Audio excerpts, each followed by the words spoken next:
back. It is a terrific Tuesday right here on Liquid Lunch on Newsmax TV.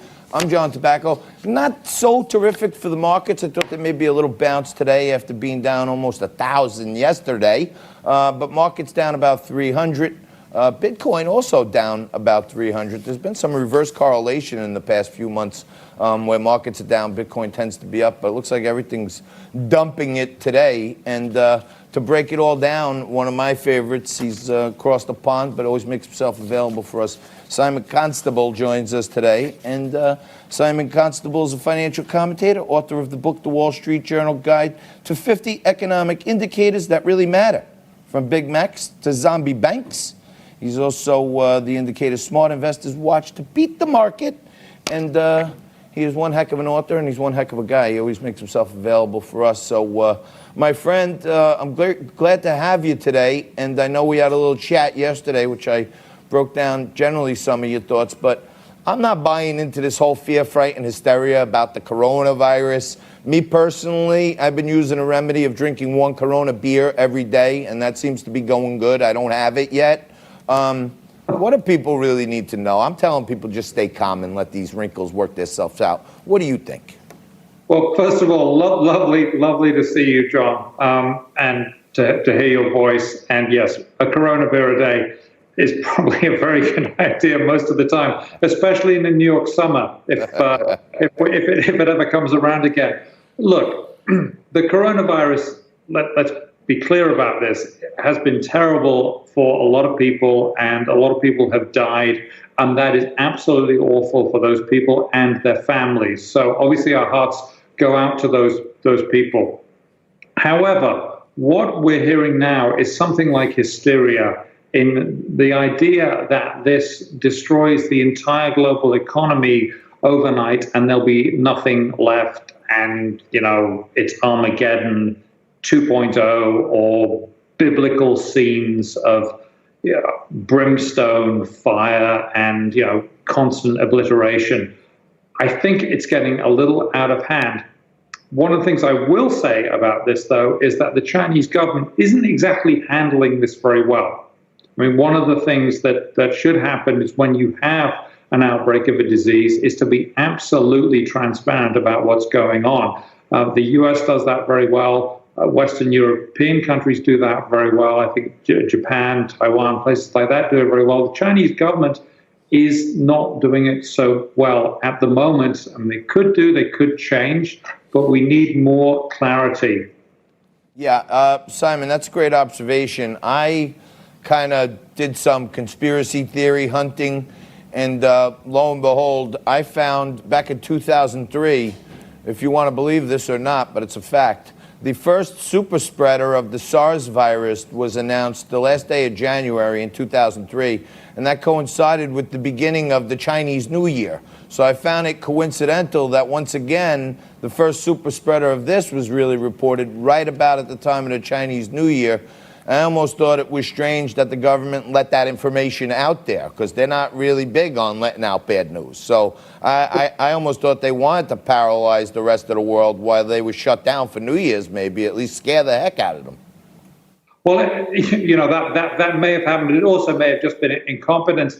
As to the conspiracy theories, in the absence of hard data, our minds go crazy looking for an explanation, right? And at the moment, we're not getting that hard data. The Chinese government tried to shut up the guy who blew the whistle on what was going on, and it obviously didn't work because cover-ups generally don't work. And this absence of concrete information is leading people to panic. Right now, this I think is containable. It might get everywhere. It's nowhere near as deadly as people are beginning to believe by the hysteria I'm hearing from folks. But let's go back in history a bit, something you and I talked about yesterday on the phone, but to reiterate it, I think this is important. I got a report, and this was a report about outbreaks of this sort of disease broadly.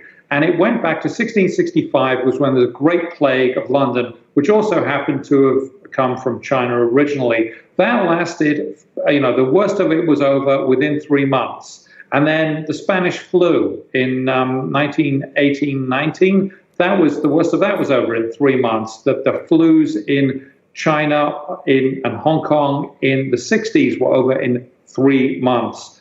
SARS over within 3 months. We're still within the 3-month time period. And as far as we can see, there's nothing that fundamentally different about this virus than there is about all those other things that I've mentioned. And one thing is we know in the investing community is the most dangerous words mentioned are, it's different this time.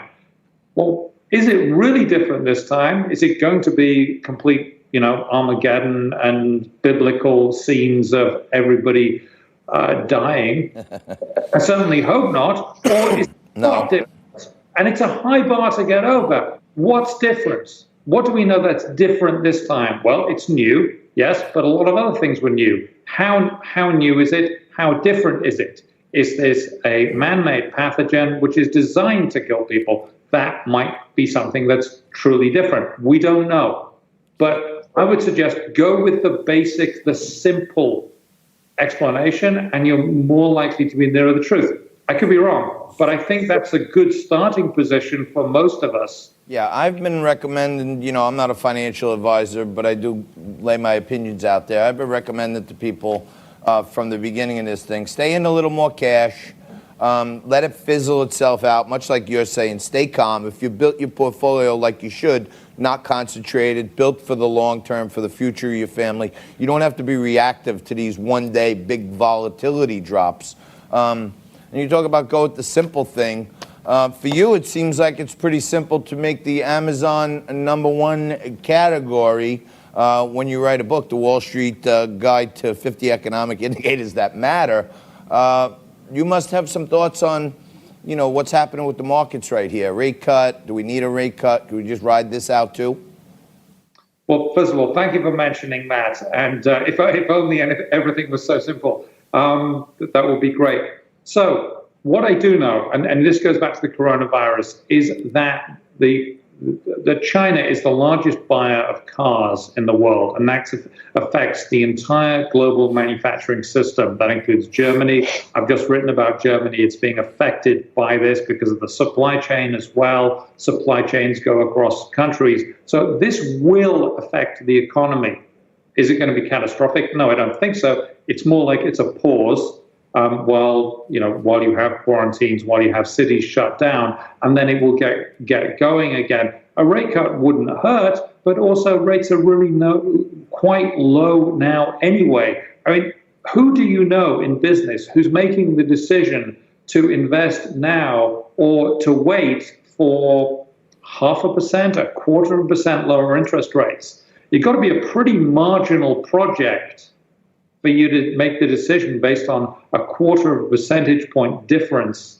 You understand what I'm saying, right? No, I tend to agree with you. I checked in with some of my boys here in New York on the interest swap desks, and they were saying that, the 1 year they were indicating on Friday 160, yesterday 140 and change, so down like 15, 20 basis points, which looks like they're expecting a 25 basis point cut in July, or at least hoping or pricing for it. But to me, I'm with you. I think the Federal Reserve should leave some more ammo, some more bullets in the gun for something worse than a flash in a pan.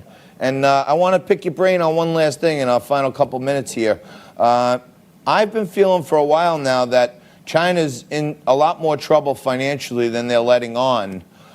Just a few weeks ago, and it went into effect, I think, Monday this week, they lowered the reserves in their banks from 20% to 10%. And they were saying that was to free up some cash to help small and mid-sized businesses. But, what most people in America don't realize is when you're a nationalized bank, that other 10% is really the piggy bank for the government to play with. And I feel like they're running out of extra dough in the piggy bank.